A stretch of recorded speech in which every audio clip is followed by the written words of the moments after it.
Hello, Jeff Saw.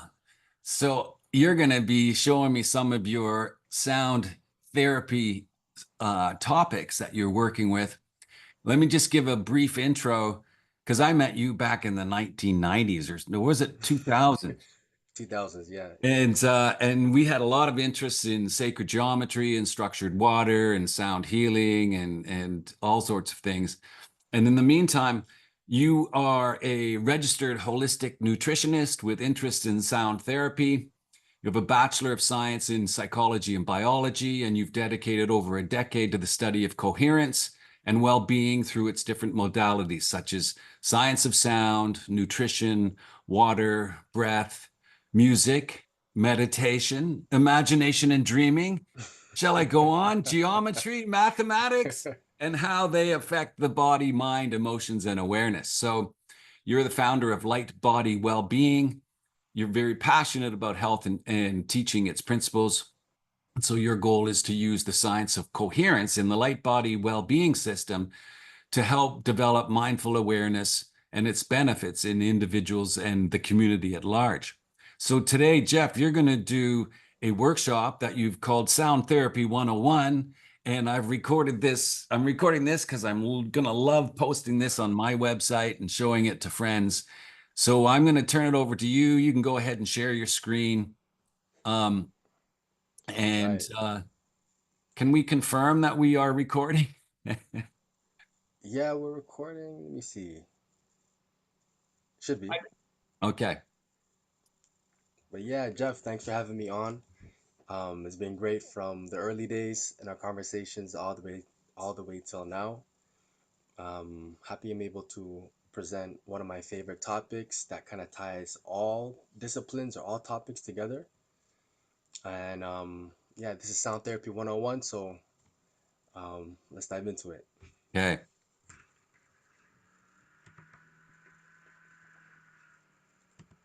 Okay, so Sound Therapy Workshop 101. Just a little bit about me. So I I've been studying sound for about over a decade. I've been able to do some sound workshops with kids, kids with special needs, kids in kindergarten all the way till grade 8. Some workshops in high schools. Um, Jeff actually helped me to facilitate workshops at U of T Mississauga campus where I was doing like guided meditation, relaxation, and I also have done some workshops, some sound therapy workshops with seniors. Okay, so let's get into it.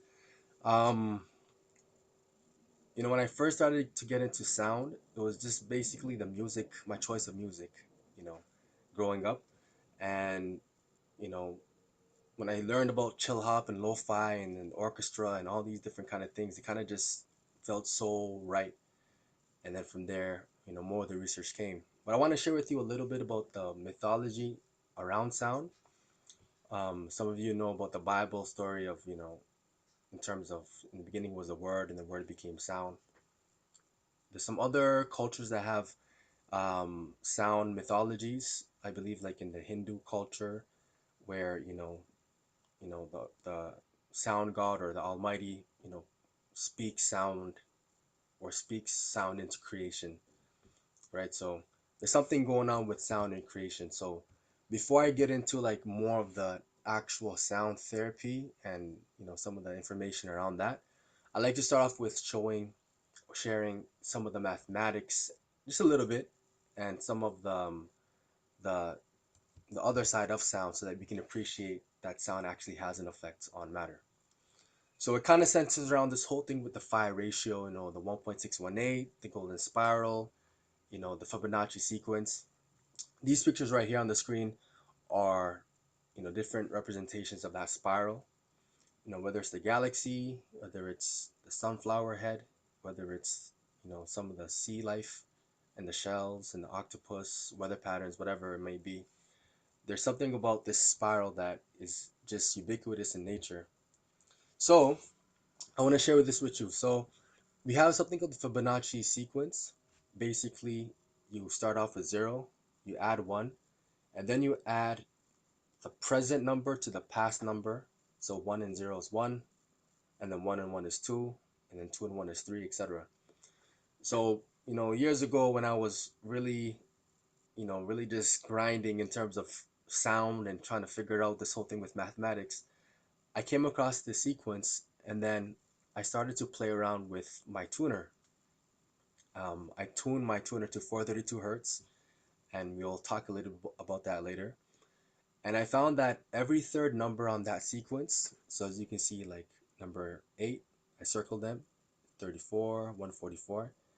Each of these became the actual frequency that became, the notes on, like the notes on a piano, so the chromatic scale. So C, C sharp, D, D sharp, etc. So this spiral, the sequence is representing the different notes that are in music, and they're also representing them in order. So this diagram on the right kind of represents that. So as you can see, C, C sharp, D, E. So kind of like ooh, right? Kind of like the sound of the spiral is just, yeah, it's making your head spin a little bit. Mm. Yeah. So a little bit more about this whole thing with the spiral and the phi ratio. We see it represent itself in the body. So this these pictures come from a book called, I think, The Mathematics of the Universe. Anyways, I don't remember the exact name, but as you can see, there's ratios that are part of what separates the length of bones, the face, and even interestingly enough, the DNA. So 21 by 34 angstroms is along those lines of the Fibonacci sequence, right? So we have a connection with sound, matter, and the human body, and even the DNA. Wow. And then we have the connection with this ratio, this pattern with architecture, like the pyramids, um, some of the structures found in Greece, and a whole bunch of other things with paintings, etc. And even a lot of architecture, in India and many parts of the world. So now we're gonna go a little bit more into the science of sound, and this is some cool stuff. So cymatics is the study of how sound affects matter in terms of creating shapes. So I was first taught that sound is just a wave like this, but apparently people like Dr. John Stuart Reid and Jeff Volk, they share that sound is actually like a bubble of geometry. Hmm. So as we're speaking or as we listen, we're actually listening to, like, we're actually being enveloped in a bubble of geometry that has an effect on us in a deep way. And the key thing here is the geometry, because within the geometry contains information, right? So it's not just the information of what we're hearing in terms of words or communication, but the geometry in that bubble is also doing something. So let's check out some examples. In this slide, we have pictures of different vowels, and these vowels are spoken into water. And then John Stuart Reid, in his device called the simulscope, captures that vowel, and then he takes a picture of it. And as you can see, each vowel comes with its own geometry, right? And these are reproducible. So I guess, the same person with the same tone or whatnot, when they speak it, they'll get similar geometries. These are the geometries of different piano notes, right? So just take a look, because you can see some of them are pentagonal, hexagonal, just different shapes. And then this one is, these pictures are sounds of different brain waves that um, Dr. John Stuart Reid was able to pull together, right? So as I said, some of them are more pentagonal, hexagonal, octagonal. They blend together to create different patterns. And here are some other shapes that aren't really those pentagonal, but it depends on the sound, the membrane. In this case, it's metal, and you know the salts or whatever is being put on that membrane. right? And you can actually do some of this at home. I found a YouTube video in which someone was created like a home version. They called it a tonoscope. So I went to Rona or one of these stores. I got the PVC pipe, the elbow piece, the long piece, connected them together. I put a black balloon over the pipe, taped it, and then you can sprinkle some whatever salt or sand. And as you can see, you have the Vesica Pisces, you have some other kind of geometries, you have a hexagon, honeycomb type of thing. All this you can make at home yourself. And just a little connection in terms of cymatics. Dr. Emoto, he went into this research where sound, but also intention, can have an effect on the geometry of water. As you can see, music like Mozart and John Lennon, and words like love, basically good vibrations create this structure in water. But then, words like "I will kill you," when they wrote it on a paper and they stuck it to the bottle or they spoke it to it, they found that it created this lack of geometry. And another thing here too is the effect of sound and organisms. So in terms of cymatics creating different shapes, different cymatic patterns, different sound combinations can create different structures. So as you can see, this one looks like a turtle, and the actual turtle to the left, and then this one looks like this ancient kind of creature. Another real cool area of sound is they call it sonocytology, which is the effect of sounds on human cells. And what they did in this case, I believe the university was called Rutgers University. They basically took healthy cells and cancerous cells. They recorded like the sound that they emit, and then in this case, played it through the thermoscope. And as you can see, cells that were healthy have this nice geometry on the left, and then these cancerous cells lack geometry, right? So obviously, when we look out in life and in nature, things have geometry, whether it's the flowers, whether it's the human body. So it makes sense that there's something about this geometry and health, and in this case, we can see it through the cells. So this is a picture of John Stuart Reed with his thermoscope, having fun. I want to get one of these, but it's pretty expensive. All right, so now we're gonna go into sound and biology. Dr. Ranjit Singh, he's from Western University right here in Ontario. Um, Amazing book called Self Healing, where he basically goes into how self-created sound combined with imagination or visualization exercises, and also some breath work, but mostly focusing on the sound and the visualization, how it has these huge effects on increasing your melatonin. Melatonin, we're taught, is just for sleep, but it's not true. Melatonin is actually created in the mitochondria, most of it, and actually has a huge part to play with inflammation and is a huge antioxidant. So in this case, he had a study with cancer patients, and as you can see on the right column, you have three different people, and one person had a 77% increase in melatonin, 90% increase, but there's one lady who had a 550% increase in melatonin. And when he spoke to her, she told him that she really utilized her imagination, right? Which can also represent intention and willpower. Let's just say she put her all into it. And with combination of the sound, look what it did for her melatonin levels. And there's a huge connection with melatonin and cancer regulation. And as this study says, it's clinically significant. So your sound and self-created sound is really doing something. Another great, I would consider pioneer in sound therapy is Jonathan Goldman. He's been doing this for years, at least over 2 decades or more. But one of his books called The Humming Effect looks at just the effect of humming and how humming can, it's a form of self-created sound. It increases nitric oxide, it increases endorphins, it increases oxytocin, all these chemicals and neurotransmitters that are known to be good for us, sound can have a huge impact on that. Uh, John, Dr. John Boulot, so he's pretty cool.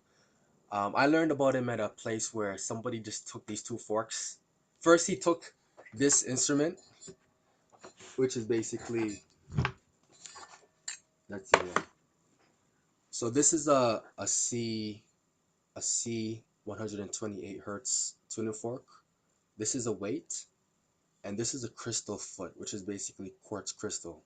And this helps the sound to travel, and then this part is placed on the body. So this person placed, just banged it and put it on my head, and my head started to vibrate. And I could hear the sound, you know, I could hear the sound of the tuning fork vibrating through my head. And I'm like, okay, that's pretty cool. Like bone transmission. That's right. That's right. And yeah, I was definitely going through my bones, and I use it sometimes, on different parts of the body.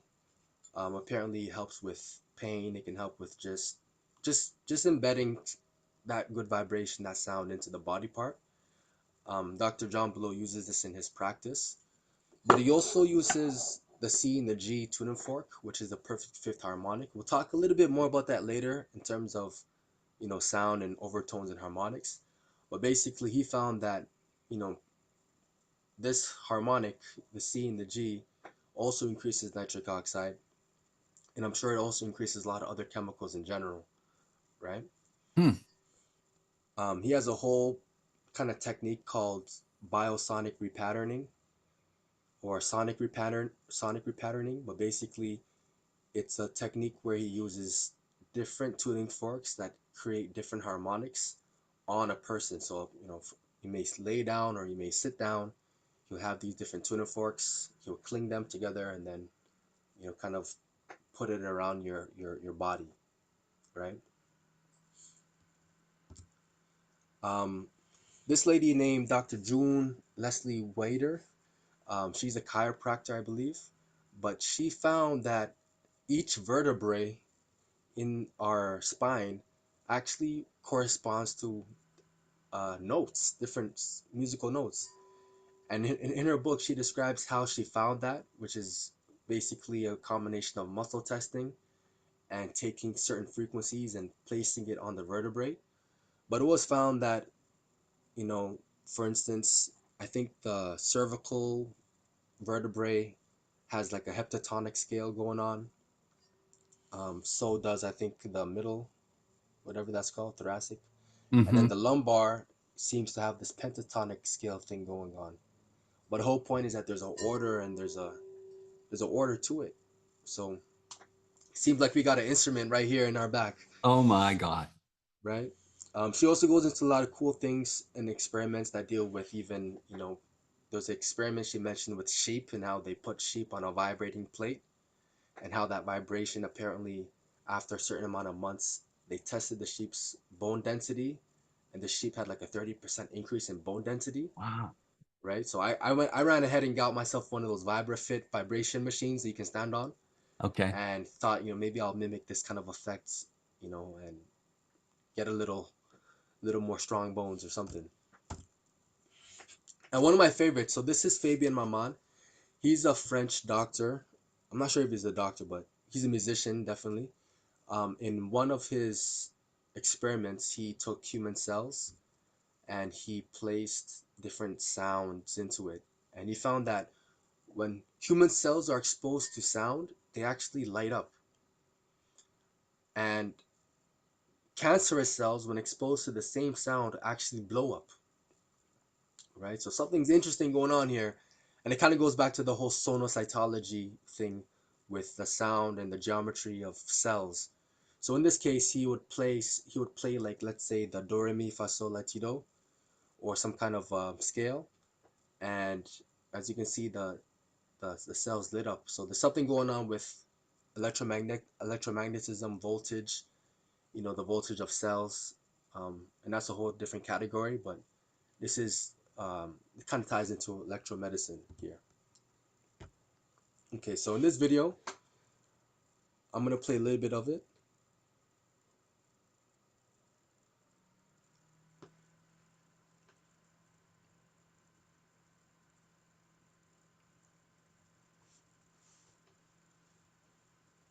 We are not getting the audio. Oh, no audio? Okay. So And basically, what's happening here is this lady is doing live blood analysis, checking his blood. As you can see, some of his blood is clumping together. Apparently, most people in our society have this clumpy blood, which relates to inflammation and dehydration, etc. So what they're going to do next is 20 minutes of this sound bath using a gong. let me interrupt. I'm going to pause for a minute while we reshare so we can get the audio from the video. Okay. All right, so I got to pause.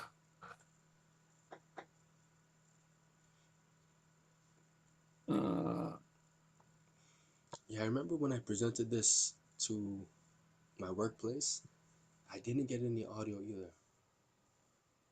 okay, so I can't find how to pause. So here's what you do. You stop sharing, Okay. and then when you share your screen again, there's a little box to click on that says include audio. Okay. And it's usually in the lower right-hand corner, lower left-hand corner. Yes, sound, share sound. Okay, so now when you share your screen, we should be able to hear the video. Okay, perfect. Okay, so let's go back to, Right there.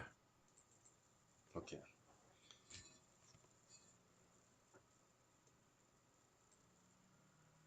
Okay.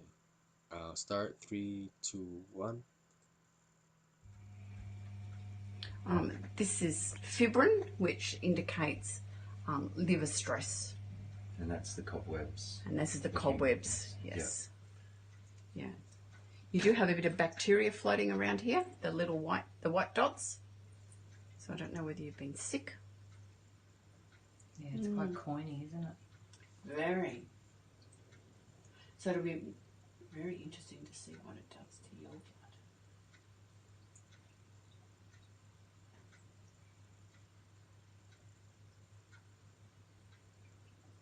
And the dehydration of these particles. Shadows. Shadows. Yeah.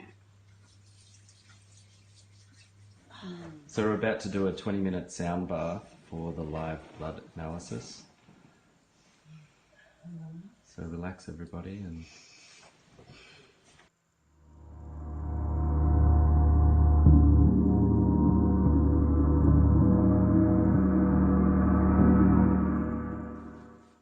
so this is after the gong bath, 20-minute gong bath. I'm just taking another blood analysis of Amber's finger. Taking some blood.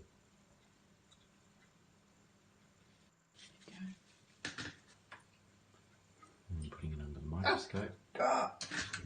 Look at that. Wow, that's a big difference.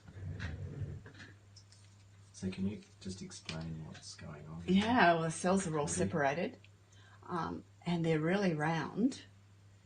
Virtually 100% of Amber's cells before were dehydrated. Now we can see. Okay, so I'll stop the video there. But basically, as you could see in the beginning, her blood cells were all clumped together for the most part. That's called the rouleau formation, and it has to do with the electric potential of the cell. When we lose that potential, the cell starts to clump. Hmm. And many times that has to do with inflammation, that has to do with, chronic infection, even if it's a low grade one, low oxygenation, wrong pH of the blood.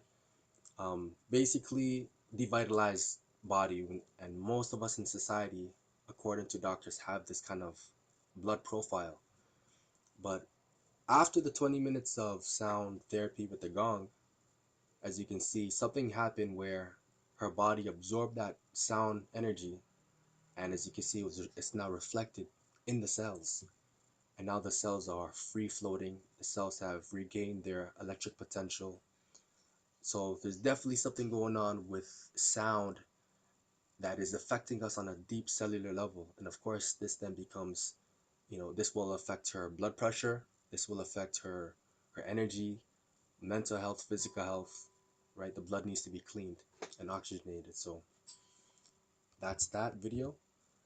And as I said, going back to the whole thing with sonocytology and the sound and the geometry of cells, cancerous disease cells lack geometry and healthy cells have this geometry.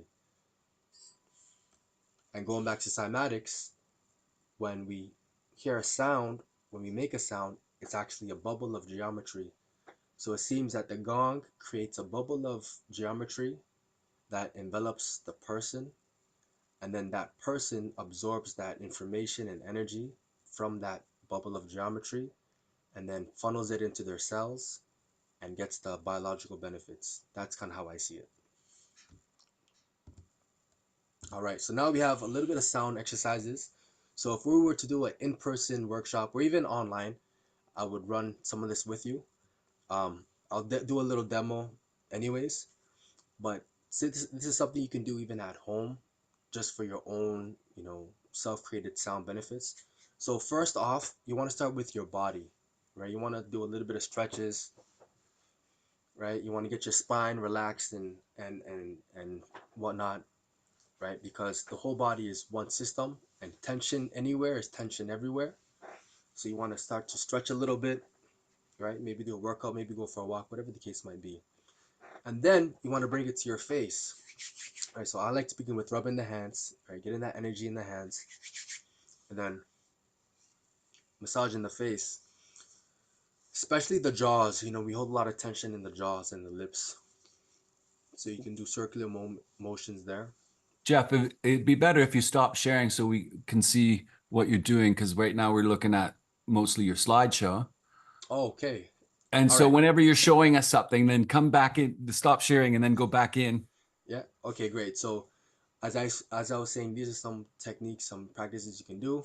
Stretch your body out, move your body, go for a walk, rub your hands, and then you want to get to your face, right? You want to get to your jaw, relax the jaw muscles, the lips.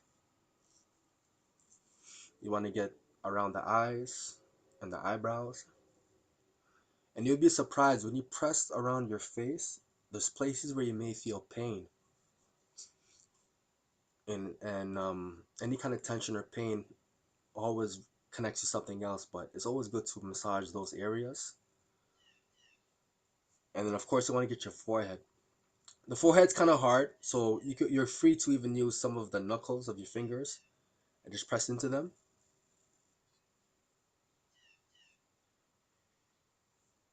Optionally, you can also do your scalp, with your fingers and kind of massage your scalp down to your neck.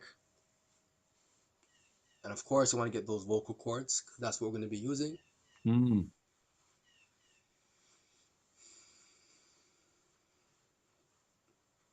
Right, so you spend some time on the body. Make sure you do a good stretch with your back and your arms and your legs. You want to get the face, and then we can start doing some vocal exercises. So let's look at some of the ones we have here. So we have, as Jonathan Goldman spoke about, the humming exercises. I like to always go into this one first because a lot of times people are comfortable just to make a sound, and I'm like, come on, don't be afraid. All right, if you're too afraid to make a sound with your open mouth, I'm sure you can hum. So we can do humming exercises. So we have low hum, right? So you can raise the pitch up and down. Pretty much, it's almost like you're just massaging your vocal cords by doing that variation, right? And another thing you can do too is if you have an instrument like a guitar or anything you can play with your hands. In this case, I have this lyre right here. Um, ancient instrument. So that's a pentatonic scale. So you can hum with a scale of your choice. So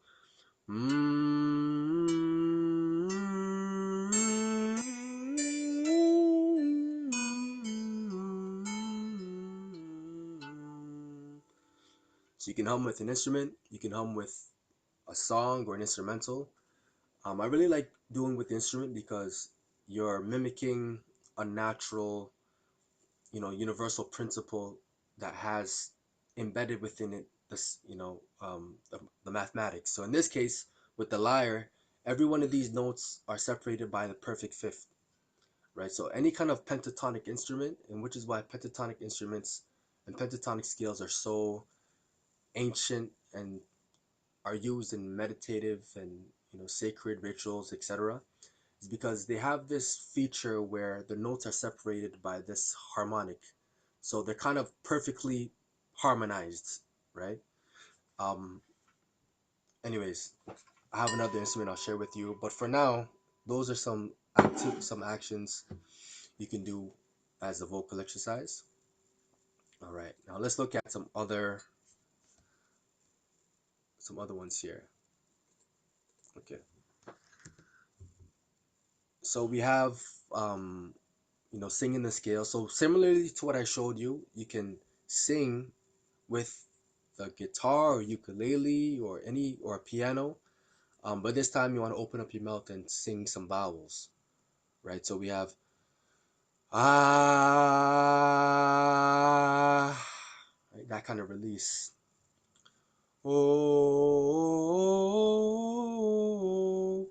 right. So you can sing different vowels, and use and combine those vowels with scales, right?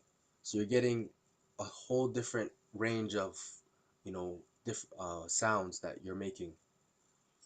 So that's another activity there. I want to talk a little bit about harmonics and overtones.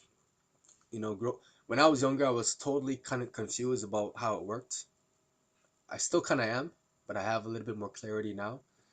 But basically, every sound that we make has sub sounds behind it that you can't really hear. So, for instance, if I make a sound like, let's use this flute for instance. So this is a Native American flute made of cedar wood. It's tuned to 432 hertz, and it's F sharp. So let's hear it out. Oh, hold on a second.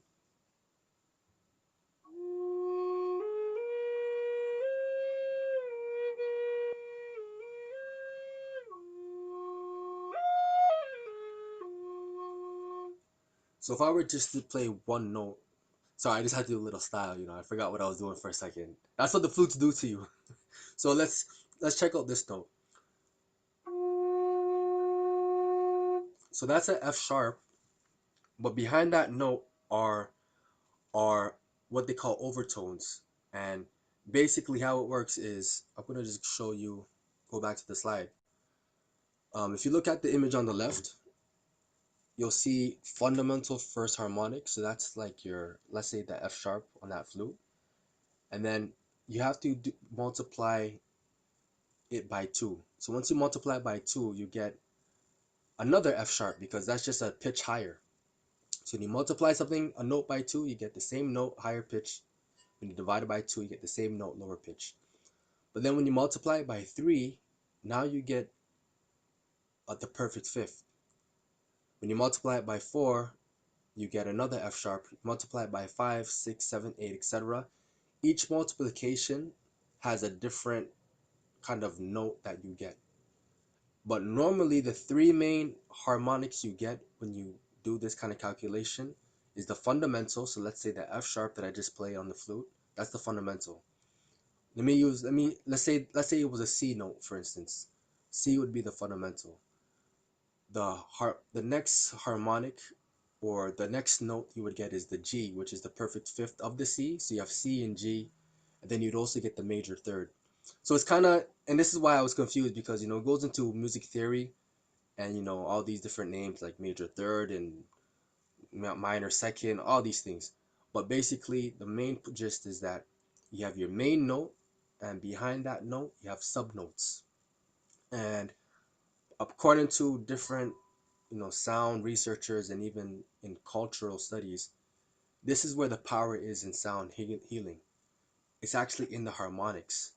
right? And it's part of why, choirs are so special, right? Because each person is singing a different, might be singing a different key, but those keys complement each other and create a harmonic. So one person might be singing in the key of C, the other person might be singing in the key of G, and together they're singing a perfect fifth harmonic, which is having an impact.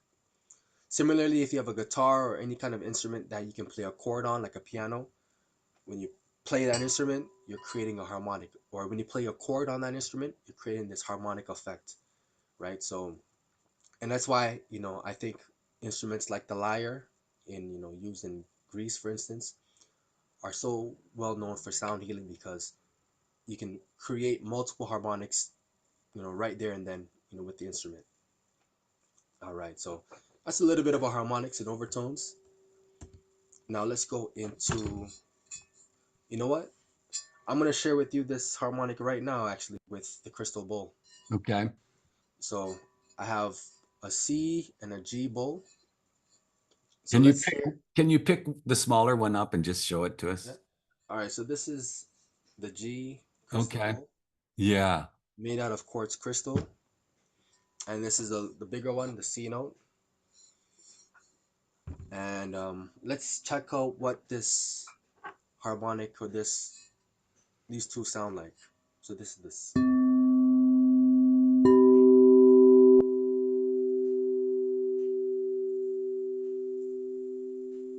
So you have that third kind of effect, almost like a binaural beat, where in a way that's where the magic is, um, Can you do that again? for sure. So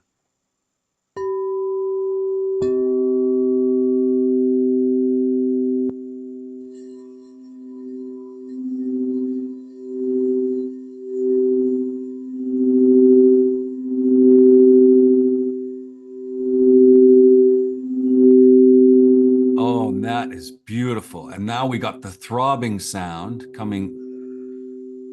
Is that like the binaural beat or is that something else? I see it like the phasing in and out of the sine Right. wave almost. Um, but yeah, And it's your all and there. your audio voice is low now because the mics have been affected by the sound. So All right, are you now I back can in? hear you. All right, awesome. So that is the C and the G. Let me see if I can show you this right here, which is the C note. So I'm gonna hit it, and then I'm gonna put it to the mic. Can't hear it Can't hear it. because it's on the soft part. Oh, I could hear it through my headphones, but I thinking maybe it's because of how I'm anything. No. It's okay. But yeah, that's another thing there. So now let's go into more sound activities and concepts. All right. So now this is another thing that through experimenting, I learned some really cool stuff. So I was so interested in this thing with overtones, and a really good book to look into is called actually The Power of Harmonics. The Power of Harmonics by Jonathan Goldman. He actually helped me understand this more. So what I did is that I found this software called the Overtone Analyzer, and I made different vowel sounds into it. So when I made the ah sound, as in father, you know, if you look, you'll see these lines, right? So the first one in red, all these different lines. They kind of fade out into yellows and then blues. But the main thing is that you want to look for these lines. So from what I understand, these lines represent the different overtones that that vowel creates, right? So the ah in this case produces about 5 lines. There's some other ones that are less defined. Obviously depends on the person singing into the app, but in my case, about 5 clear lines. So the E vowel, as in C, creates about 19 distinct lines, right? And even when you hear the sound E, it kind of rings deeper into you, um, in a way. The vowel A, as in hey, creates about 17, but they're more distinct. So if you look at the one before, the E sound, they're distinct, but these ones seem to have a little bit more power because of that red within the line. So that's the A sound as in hey. Then you have the O sound as in row. Similar, a lot of distinct, but not as powerful in terms of the energy. Actually, let me not say that. Let me not say that. All of these vowels are really powerful in terms of, the use and the intention behind it. You have the oo sound as in rude. As you can see, you have about one, two, three, four, five distinct lines before they start kind of fading out. But this is where it gets pretty interesting. You have the so this is me humming, and this is at a higher pitch, and it created such distinct lines, right? The other ones in the other slides, as you can see, if you look more towards the right, they're not as there's distinct, but they're not as clear. But this one, you can see the red line all the way to the end, right? So to me, that's kind of special. Just that humming sound and what it creates. And this one is the same but at a lower pitch. So and this is just pure ripples, right? This is just pure ripples. This is pretty special. So in general, it seems like going back to the whole thing with the humming effect with Jonathan Goldman, um, just humming a song, humming a prayer, humming in general, can be pretty special. But of course, you also want to make other sounds too, right? So this is just to show us that each vowel, each sound we make has all types of mathematics and harmonics and all types of things going on that we don't really see. All right, great. So this is just a little one-on-one on musical intervals. So I spoke about, the C and the G note with the crystal bowls. So those two notes, that sound that you're hearing is the perfect fifth. And in mathematically, the perfect fifth is the most harmonic. Um, and to some people, the perfect fifth is also the most pleasant sounding, right? So that's something to keep in mind. And when we look at people like like John Below, he mainly uses the perfect fifth in his healing practice, right? So you get the C note, the C tuning fork, and the G tuning fork, and you play them together, and I think you have a pretty good basis for sound therapy. So as I said, you know, in an in-person workshop, we'll have something like this. So let me show you.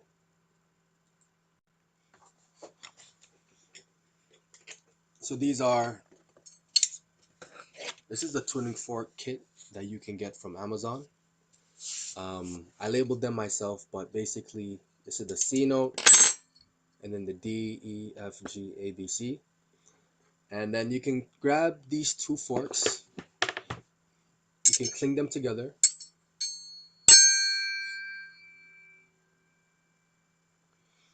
You can cling them on a hockey puck if you want to kind of reduce the metal clang. Or I like to use my elbows. And then you can use that around the body. And a lady named Elaine McCusick, in her book Human Biotuning, she actually uses a technique she calls, um, I think, biotuning, something along those lines. But she basically does something similar to John Below, in which she uses two forks. I don't think she mentions what kind of forks they are in her book, but I kind of figured out it's pretty much maybe something like this. And then she plays it around the body. And I've had some pretty cool experiences working with people in terms of using those, so I can vouch that something is going on. All right, so let's get back into. And just for the listeners, because the audio is so weird in Zoom, we didn't hear the tuning forks very much, where we hear all your other instruments beautifully. And that's just something to do with the condenser of the microphone. So when you actually are in presence of those things, you can hear them just as loud as the other instruments we've been hearing. That's right. And in workshops, we'll have many different kits, So you'll hear the whole room just ding ding ding, like this beautiful kind of chime going on, where people are practicing and different harmonics, practicing on each other. Yeah. All right. So next up, so I showed you this already. I played the C and the G note one more time. So that's the sound of the perfect fifth. Earlier in the presentation, I showed you the video of the gong and what it did to blood cells. So likewise, in an in-person workshop, I'll play both of these, or I may get another person to play one, and we'll kind of envelop the room with this perfect fifth harmonic, right? So that's another that's my sound bath, using those two bowls.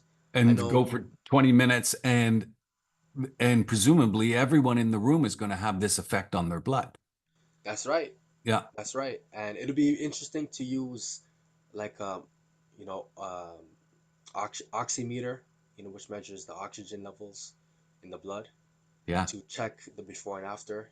It'd be interesting to check the heart rate with the oximeter as well, and even the blood pressure to see, to see some kind of difference.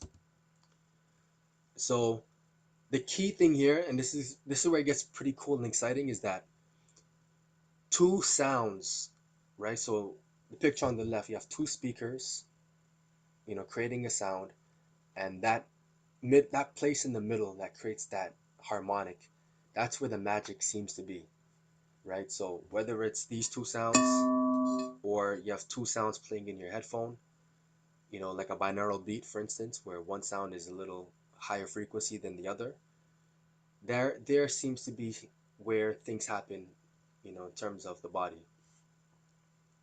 And of course, that even goes into the whole physics of, constructive and destructive interference.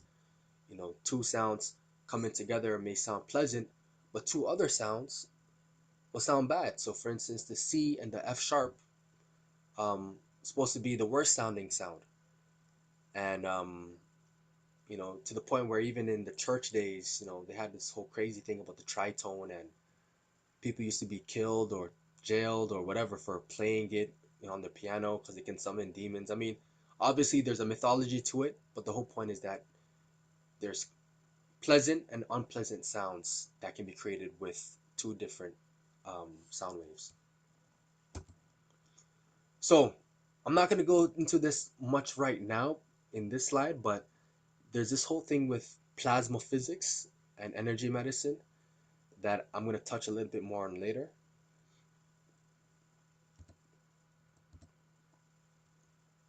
And going back to the whole thing with the tuning forks, this is something that you can do where you can take both forks, right? You play them and you put them to your ear.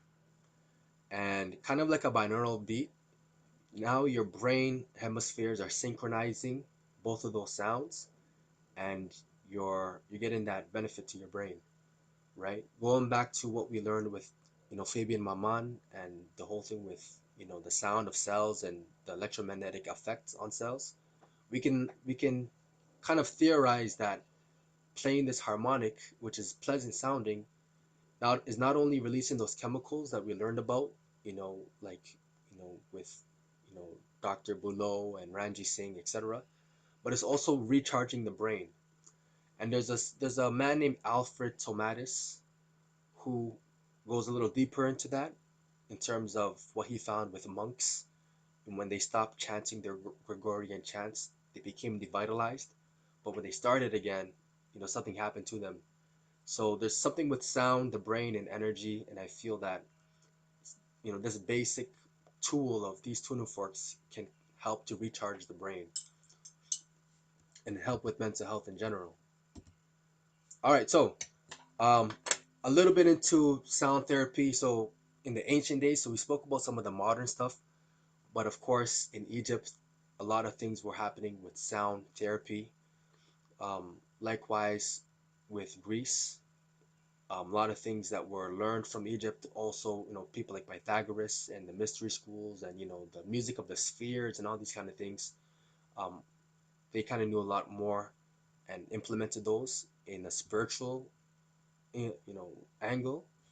In China, we have the Chinese elements and how they deal with the sound, and the whole thing with the pentatonic scale. In India, we have the ragas, which two are all pentatonic, and different ragas or these melodies are sung at different times of the day, and to affect the energies and whatnot, and how they deal with the stars, like this complex system. And even in Native American lore, people who've had, let's say, broken bones, um, would have their bones sung back into health, overnight, right? So there's something going on with sound, um, and ancient cultures have been using that for a while. So modern day sound therapy looks more like this. I'm sure a lot of you have seen stuff on, YouTube with people with all these crystal bowls, and you're like, come on, what are you doing? Well, something is happening, no matter how it may seem. The whole new age kind of connotations to things. But end of the day, something is happening, and it looks like this nowadays. Crystal bowls. Aileen McCusick on the right is doing her technique with the tuning forks. In her book, she actually has case studies where people have physical and emotional almost breakthroughs during session.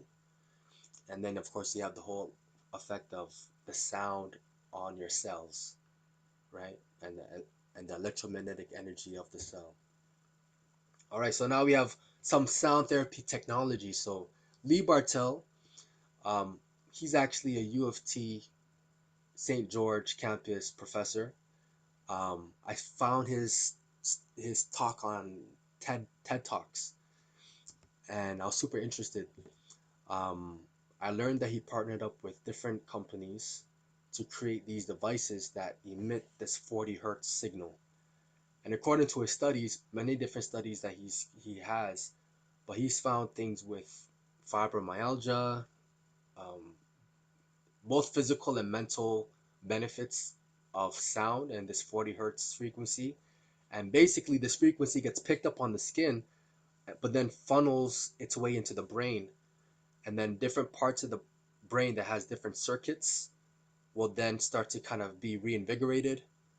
So 40 hertz apparently relates to this gamma circuit, and how the gamma relates to the prefrontal cortex, and people with PTSD and different conditions may have the deficits. I mean, it goes deep, but basically, sound seems to be invigorating the nerves and invigorating the brain, and a lot of benefits. And these devices aren't too cheap. Um, I mean, aren't too expensive. Well, these two ones here at totally different prices, but they don't seem to be too bad. You have people, some of the old school people like Peter Guy Manners. Apparently, in this picture, in the top left, he's like 100 and something. Um, hey, apparently, but he created this device. I believe he called it the Saah 1000, in which, using this handheld technology, he pumped a combination of 5 notes into a person, and with huge success, huge success. He had a huge, I guess, following, or people going to his clinic. He worked with other practitioners that they collaborated together to find which frequencies do what. Later down the line, Mandara Cromwell, this lady here, she finds out about his work. She calls him, and she basically almost becomes like a apprentice, or gets mentored by him before he passes. So she takes his knowledge, and then she creates this device called the AMI 850, and another version that's handheld. And she has a lot of studies going into before and after, as you can see on the right hand side. We have effects on the breast area, the legs, effects on increase of blood cell regeneration by 300%. Like all these kind of pretty cool information going on with sound. And how this device works is that the sound is pumped into the body, so through the feet, where there's a lot of nerves. The combination of these sounds, these 5 sounds, kind of go into your body, and then do the magic wherever it lands. And then of course we have the whole thing with the binaural beats, right? So one side might be 124 hertz, the other side might be 114. 124 minus 114 is 10 hertz, which is around alpha. So this technology has helped to synchronize the brain into the alpha, in this case, the alpha brainwave. So this is a little off of the main topic, but I still want to talk a little bit about it because it does relate. You have this whole energy medicine, well, what I should say, suppressed energy medicine, um, from people like, in this case, I believe that's George Lakhovsky on the left, Royal Raymond Rife in the middle, and Paul Harris on the right. All three seem to use the knowledge of plasma fields, um, for healing. Even Nikola Tesla was in on that. So, and there's another gentleman named Antoine Priori. And from what I understand, is that they use noble gases, right? So you have the noble gases on the periodic table, argon and krypton and the other ones. And apparently, a combination of these noble gases are used in conjunction with electricity, and then they light up, right? So these noble gases give off that light, and then they create this plasma field, right? So there's a differential that gets created when these two different fields, these two different energies are, or two different polarities are kind of meshed together. So Paul Harris in his device called the Therify, he goes a lot into that. A lot of cool, amazing stuff when it comes to the whole science of phase conjugation and fractality and plasma and all these high level stuff. But the whole thing is that it can be used for healing. And Royal Raymond Rife himself used plasma fields for destroying, viruses and bacteria, in which was found to cause many cancers. So he had a high success rate. The AMA and I guess the forces that were working against him, kind of destroyed his work more or less. But his work was so strong that many of the people that he sold his devices to, I mean, they even came after them, but it still kind of maintained, you know, till this day, in which now people can even buy some of these devices and experiment with these frequencies. And this is just Paul Harris's device called the Therify. So as you can see, that's the control panel at the front, and in the background, the lady's laying down. As you can see, you have two bulbs at each side. Those bulbs are filled with the noble gases, and then they're powered by these high voltage, energy supplies, you could say. And then in the middle, there's this invisible plasma field that has this harmony to it. Let's just say it has a harmony, it has a mathematics, it has a geometry to it that then bathes, it bathes the person, it bathes the person's energy field in that, which then affects the healing, right? So I know this presentation is not sound, but I'm just going to give a little teaser into how, it connects into the higher topics of energy and plasma. But around our body, we have this plasma field called the biofield. I believe in Russia, they call it the torsion field, the aura, you know, ancient cultures, modern day science, whatever name you want to give it. And apparently, this field is created mostly by the heart, and the brain also creates a field, but the brain kind of follows the tune of the heart. So, Heart Math Institute, they kind of did a lot of stuff into this field, and how good feelings and different feelings like appreciation and joy and whatnot create this bubble, this donut shape. And then the work of Dan Winter, he kind of goes a little deeper into it with all this stuff with phase conjugation and implosion. But basically, it means when you're feeling good and you're practicing, good, mental hygiene, let's say, and emotional hygiene. What happens is that your heart creates this vacuum in which it sucks in the energy and information of the cosmos. So if you look at the picture in the middle, you'll see that you have this inner donut, which could represent like the person's, immediate energy field. And then you have the donut around it, and then another bigger donut around it, and then etc. It keeps getting bigger and bigger and bigger. So the whole principle is that when you practice the spiritual hygiene or mental hygiene and etc., that all those donuts of consciousness and energy implode into you, and then you have access to that energy, and then you have access to that awareness and consciousness, right? So this is basically the science of, in some ways, the yogic sciences, the Eastern spiritual paths, without all the fancy, diagrams and whatnot. But this does relate to sound fields because the sound seems to have an effect on these biofields and help us to kind of, create these states. So these embedded, oh, go back to that slide. In the middle one you said is your body. Yeah, There might even be a smaller one inside that for your heart. that's right. And then so the next realm out would correspond to the planet.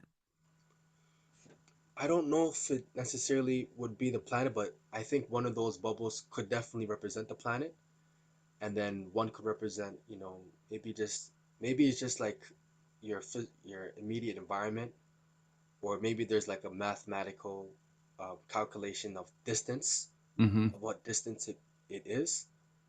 But yeah, for simplicity, it could represent the planet, and then it could represent the solar system, and then it could represent the galaxy, and What I really love about how it ties in with work we're doing with a bunch of other groups is in meditation that loving gratitude appreciation is the coherent heart energy and and I'm playing with the idea that as you imagine you're connected to the planet and to the solar system and to the galaxy and to the universe and then to source, just the intent of connecting allows you to somehow access the information in those levels.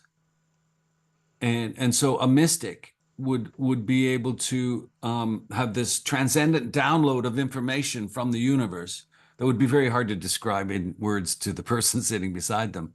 that's But it's right. because they have built this coherent field like the one in the middle that we're looking at. That's right. That's right. I think that's a great explanation, and it's so cool that when it's done together as a group, you know, we Yeah. sup- our energy fields support each other to also get to that place. And when we sing together, when we play music together, when we spend time together, that energy field can be familiar with each other and on each other. And in many ways, this whole frame can even be used, seen through society, Hmm.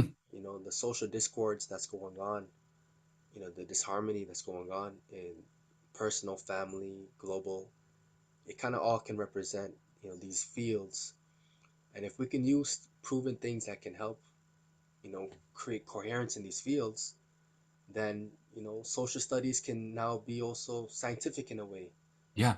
and even measurable with devices. But I mean, all that aside, it can be something that's appreciated more, so Very hopefully important. hopefully this is, I'm sure this is the path many of us are on, so we're here to share. Well, Yeah. I absolutely loved this. And I know you've been working in this area, but I learned so much today. And you brought together new names, new experts, new books that I'm going to dive into. Um, and so are we wrapped up on your slideshow or is there anything else? Almost. In Okay. fact, we're gonna go a little bit into this video here. This is acoustic levitation.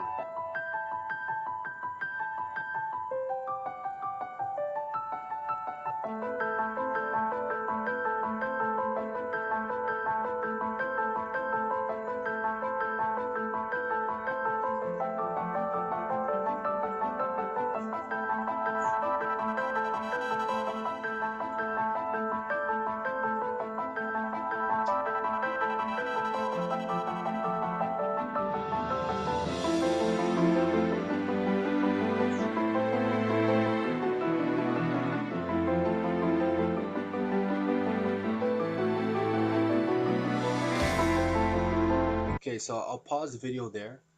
But sound frequency is causing, physical matter to levitate, and it kind of goes back to a story that was where apparently I believe a French man went to Tibet, and he witnessed the Tibetans using instruments that caused this boulder to like become featherweight, and then they kind of levitated the boulder or easily transported the boulder up the mountain, for whatever purpose. So apparently it was caught on film. Apparently the film was confiscated. But the whole point is we can entertain a possibility that sound, which does connect to electromagnetism, which does connect to, physics, has an effect on, let's say the gravitational field of matter, which then can affect the principles or the properties of the matter, and in this case cause water to levitate, with this machine. So we're talking about sound healing the body, doing things to the body, to matter, and I just wanted to share that video. So let's summarize. So sound can influence matter, right? So sound is not just this thing we hear, but it has geometry to it. It's like a bubble of geometry that spreads out when we speak. Self-created sound can help rid stress and boost mood. So we went into the chemicals, the good neurotransmitters and chemicals that sound creates in the body, and the effects that it has on the brain in terms of synchronizing the brain waves. Sound can energize our cells. So the work of Fabian Maman, and sound causing healthy cells to light up and causing cancerous cells to blow up.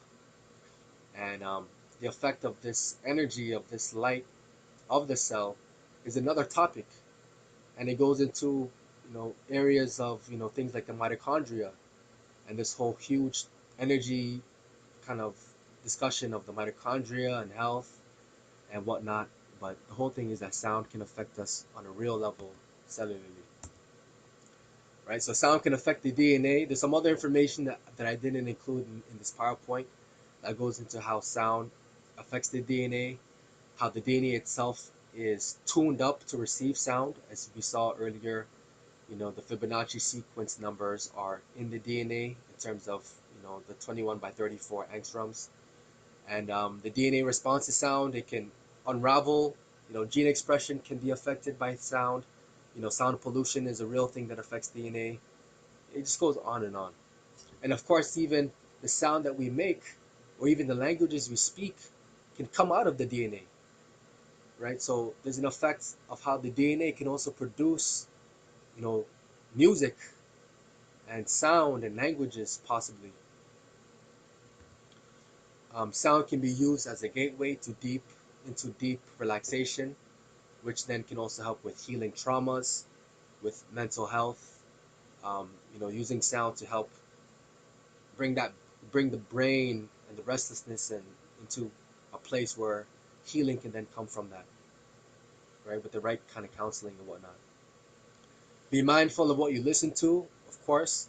Dr. Emoto's thing with sound and intention and how that has an effect on water. And of course, we're a high percentage water. Our body and our brain are, mostly water. So the music you're listening to, the words you're speaking, the sounds you're hearing are all affecting, this matrix of water and geometry in the body.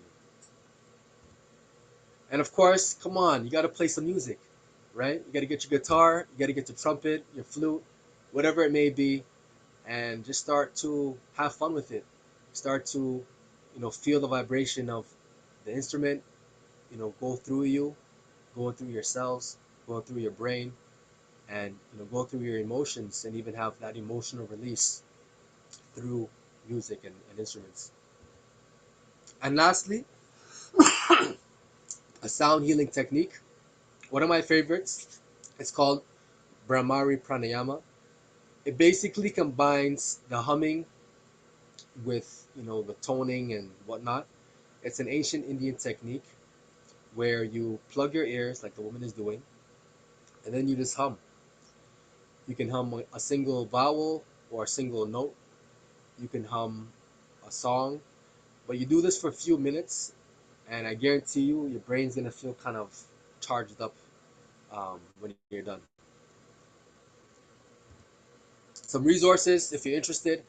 Um, we spoke about John below, human tuning. Well, it's all right here for you to see. The Tao of Sound is the one that has a lot of pictures of the cells being lit up through sound. And I didn't speak about Mitchell Gaynor, but he's an oncologist, medical doctor, and he uses sound with his patients for with a lot of results. And yeah, there's a lot more out there. And some websites all here for you. And that's the end. Thank you very much. Thank you very much. Appreciate it. I am totally thrilled that we captured this, and as soon as I get it, I'll send you the link to it. The interface is a little different, but I'm going to just close on the video part and just say, Jeffrey Saah, you are an expert. I love your teaching. I can see how powerful this would be to do in workshops with groups of people and with teams of people who work together, with kids, well, and adults who have been through trauma and need some things that they can do on their own, understanding the whole healing properties of sound and music. And so you've blown me away. I think you're going to love the video. You did a great presentation. And thanks you so much. I would invite you to come back and we'll do a deeper dive on any one of those slides in the future. But let me just say thank you, and I'm going to give you a moment for the last comments or before I hit the stop on the recording. All right. Um, Thank you, Jeff, for having me on. This topic is so fun to get into. It's so fun because you can listen to it, you can write it on paper, and it's something that I'm passionate about. So yeah, I'm definitely open to share more anytime. And yeah, I encourage anybody out there who wants to go a little deeper into this, just start with an instrument. Start with playing and humming, Yeah. and yeah, feel it for yourself. That's it. Thank you. Now we're going to stop, but I don't know how to stop. So I'll edit this part out at the end. It seems like it's got a new interface, and I see the red dot. Uh, it says it's recording, but I used to have a pause and stop button, and now I can't find the pause or stop Oh button. wait, you know what? I see it right here. I'm gonna. Are you sure you want to stop recording?